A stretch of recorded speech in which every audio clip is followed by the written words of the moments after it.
Pada tanggal 14 Agustus 1945, Jepang menyerah tanpa syarat kepada sekutu. Berita tentang kekalahan tersebut sangat dirahasiakan oleh Jepang. Bahkan semua stasiun radio disegel oleh Jepang. Tetapi siaran tersebut ternyata tertangkap di Indonesia dan didengar oleh Sultan Syahrir.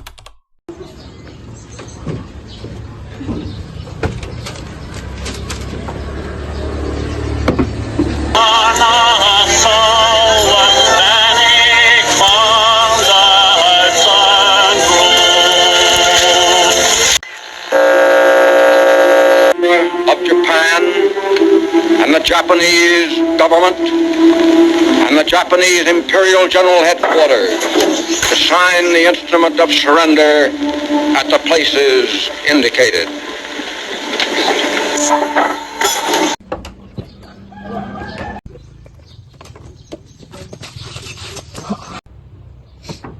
Assalamualaikum. Waalaikumsalam. Saudara-saudara, saya datang membawa kabar gembira untuk kita semua bahwa Jepang telah menyerah kepada sekutu. Saya telah mendengar berita ini dari radio luar negeri. Maka telah terjadi kekosongan kekuasaan di Indonesia. Sungguh kabar gembira yang Anda bawakan, tapi apa itu kekosongan kekuasaan? Biar saya perjelas. Jadi, Jepang sudah tidak berkuasa lagi di negara kita. Karena Jepang telah menyerah kepada sekutu, sedangkan sekutu belum menguasai Indonesia. Baik, saya mengerti. Terima kasih. Jadi, apa yang harus kita lakukan untuk mengisi kekosongan kekuasaan ini? Bagaimana kalau kita meminta kepada Bung Karno dan Bung Hatta untuk memproklamasikan kemerdekaan Indonesia secepatnya? Ya, saya setuju karena ini waktu yang tepat untuk memproklamasikan kemerdekaan. Ya baik, kalau kalian semua setuju, mari kita ke rumah Bung Karno untuk membicarakan hal ini. Semuanya setuju? Setuju! Jangan sampai proklamasi kemerdekaan diproklamirkan oleh PPKI. Kenapa Anda bisa berpendapat seperti itu? Karena PPKI adalah badan pembentukan dari Jepang. Kita tidak ingin ada campur tangan Jepang dalam proklamasi kemerdekaan sendiri. Maka dari itu, kita sepakat tidak menerima hadiah dari Jepang. Kemerdekaan ini kita akan menyusunnya sendiri. Tepat sekali. Maka dari itu, kalian semua harus pergi ke kediaman Soekarno untuk memberitahukan kabar. Saya dan golongan pemuda lainnya akan membantu kalian merebut kekuasaan Jepang. Rapat pun berakhir. Keesokan harinya pada tanggal 15 Agustus 1945, Khairul Saleh, Sultan Syahrir, Wikana, dan Darwis tiba di kediaman Soekarno dengan maksud menyampaikan hasil keputusan rapat.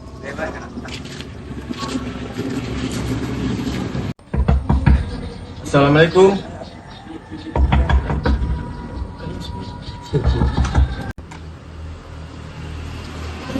Ya, ada apa? Kami ingin bertemu dengan Bung Karno. Apakah beliau ada di dalam?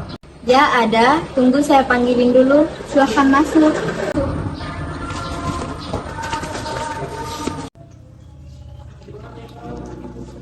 Kang Mas, ada yang datang mencari. Siapa, Bu?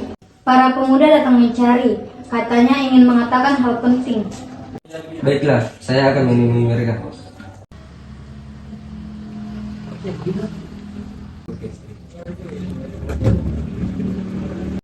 Baik, silakan duduk.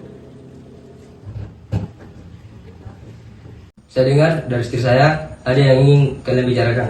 Begini Bung, kami mendengar berita bahwa Jepang sudah menyerah. Kami para pemuda sepakat bahwa Bung Karno dan Bung Hatta harus segera memproklamasikan kemerdekaan Indonesia. Karena masing-masing mempertahankan pendapatnya, keempat golongan pemuda tersebut berpamitan kepada Bung Karno. Mereka meninggalkan kediaman Bung Karno dengan wajah kesal. Meski berat hati menerima keputusan Soekarno, para pemuda yang telah meninggalkan kediaman Soekarno tetap tidak putus asa. Mereka pun menyusun strategi bagaimana membujuk Soekarno dan Mohatta untuk memproklamasikan kemerdekaan sesegera mungkin. Akhirnya mereka memutuskan untuk mengasingkan keduanya. Para pemuda menyetujui ide tersebut. Pada malam hari, Soekarno dan Mohatta dibawa oleh sekelompok pemuda menuju Rengas Dengklok. Rombongan ini berangkat dari rumah Soekarno yang dikawal oleh pasukan peta. Assalamualaikum Bung Karno.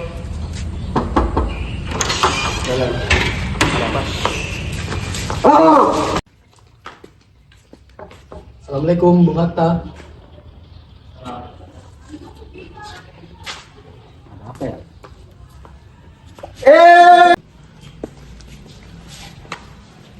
Apa tuh yang kalian membawa kami berdua di sini? Maaf atas kelancaran kami. Ini demi keselamatanmu, Bung. Kami ingin membicarakan kembali tentang proklamasi ini, Bung. Bukankah Soekarno sudah bilang masalah ini akan dibahas di sidang PPKI? Pendapat itu benar, namun kita masih terlalu dini untuk memproklamasikan kemerdekaan. Kita masih membutuhkan bantuan Jepang. Karno dan Bung Hatta, tolong ikut saya. Saya mengerti tentang keresahan kalian. Kita harus memanfaatkan kesempatan yang baik. Tetapi, apakah kita bisa? Apa kita bisa melakukannya? Tentu mungkin, asalkan kita berusaha bersama. Kita pasti bisa. Lagi pula para pemuda di Jakarta sedang menyusun strategi pertahanan untuk mencegah serangan Jepang yang tidak menerima proklamasi dari bangsa kita. Bagaimana Bung Karno? Baiklah, saya setuju. Kami akan memproklamasikan kemerdekaan Indonesia tanpa campur tangan Jepang.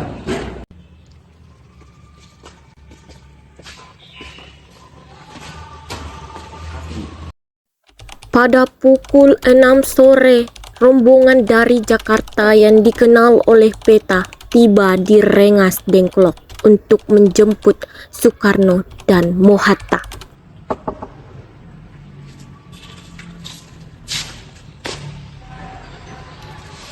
Wah, syukurlah kalian baik saja. Jadi bagaimana keputusan? Kami setuju bahwa kemerdekaan Indonesia akan dilaksanakan tanpa campur tangan Jepang. Bagaimana jika besok pasukan Jakarta sudah siap? Kita akan melaksanakannya besok pagi. Bagaimana kita akan membuat teks proklamasi kemerdekaan Indonesia? Bagaimana jika kita pergi ke rumah Laksamana Maeda di Jakarta? Ia adalah perwira tinggi militer, jadi keamanannya bisa terjaga dan tepatnya juga strategis. Dia adalah orang Jepang yang mendukung kemerdekaan Indonesia. Ya sudah, kita pergi ke sana. Selesailah perundingan di Rengas Dengklok. Semua anggota golongan tua maupun golongan muda kembali ke Jakarta untuk membahas lanjut rencana proklamasi kemerdekaan pada 17 Agustus 1945. Assalamualaikum. Waalaikumsalam. Ada apa ya? Kami ingin bertemu dengan Laksamana Maeda. Sebentar, saya panggilkan dulu. Ada apa? Maaf mengganggu malam-malam. Kami perlu tempat untuk membicarakan kemerdekaan yang akan dilaksanakan esok hari. Kalau begitu, silakan duduk. Sebenarnya saya gembira atas kabar yang diberikan itu. Silakan pergunakan alat yang dibutuhkan. Oh, sebentar, saya akan ambilkan. Tolong ambilkan pena dan kertas. Ya, baiklah.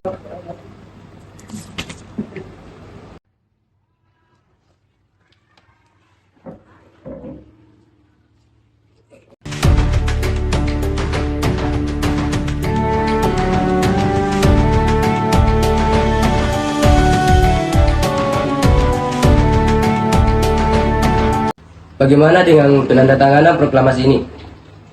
Adakah dari kalian yang berpendapat untuk menyelesaikan masalah ini? Menurut saya teks proklamasi ini tidak ditandatangani oleh PPKI karena PPKI buatan Jepang. Kita sudah sepakat tadi bahwa proklamasi dilaksanakan tidak dengan campur tangan Jepang. Bagaimana jika naskah yang ditandatangani oleh para hadirin saat ini? Seperti ketika Amerika menandatangani deklarasi mereka. Jangan, kita tidak boleh mengikuti bangsa lain. Kita harus berbeda dari bangsa lain. Lalu bagaimana Bung Karno? Karena ini semua berkat bangsa Indonesia menjadi atas nama bangsa Indonesia. Iya, saya setuju dan saya mengusulkan bagaimana jika yang menandatangani tes naskah ini adalah Anda dan Bung Hatta sebagai perwakilan dari bangsa Indonesia. Usulan yang bagus. Bagaimana para hadirin? Setuju. Tolong Anda ketik naskah proklamasi ini, Bu. Baik Bung, apakah di sini ada mesin ketik? Oh, ada. Mari ikut saya.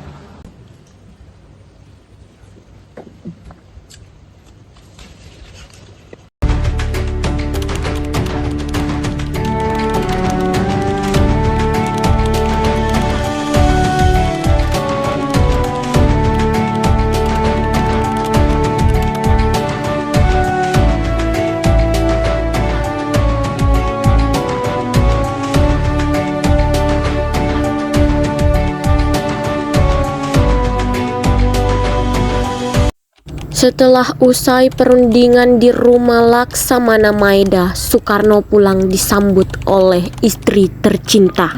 Alhamdulillah semua berjalan dengan lancar. Ya, terima kasih kepada Allah yang telah memberikan kita jalan untuk memproklamasikan kemerdekaan bangsa kita. Oh ya, apakah kalian sudah merencanakan bagaimana proklamasi besok akan berlangsung? Kita akan melaksanakan upacara bendera pada esok hari diiringi lagu Indonesia Raya karya Bung Supratman. Oh ya, bukankah kita belum memiliki bendera? Lantas bagaimana? Ya ampun, saya lupa. Bagaimana kalau ibu saya yang menjahitnya? Tapi, ibu hanya mempunyai kain merah dan putih, Pak. Apakah tidak apa-apa? Itu saja. Kalau begitu, buatlah bendera yang sederhana. Yang penting kita punya niat. Baiklah, Pak. Ibu punya ide bagaimana jika nama benderanya kita namakan Sang Saka Merah Putih. Bagaimana? Baiklah, kita akan menamakannya Sang Saka Merah Putih. Ya sudah, Bapak bersiap sana untuk mempersiapkan proklamasi besok. Iya, Bu.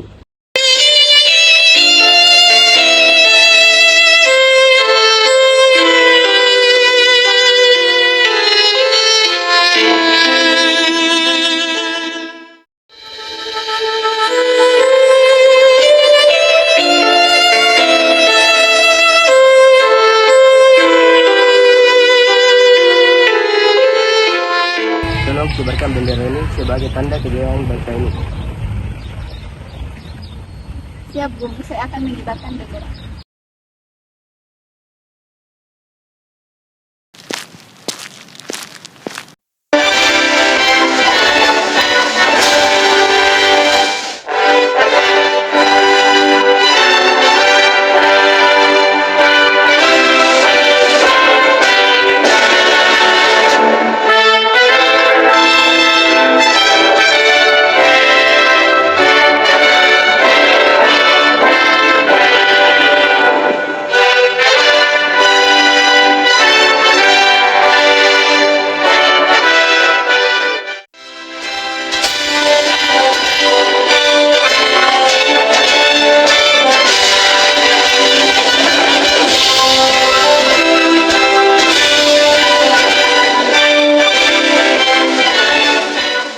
Proklamasi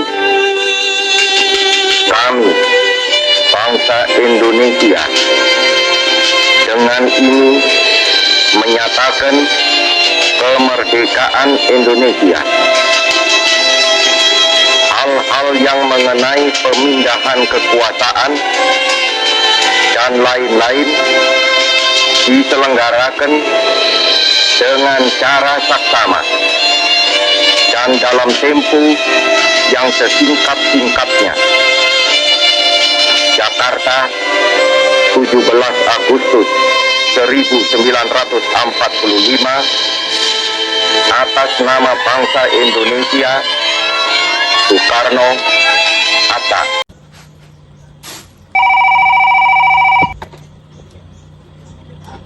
Apa? Kita sudah merdeka?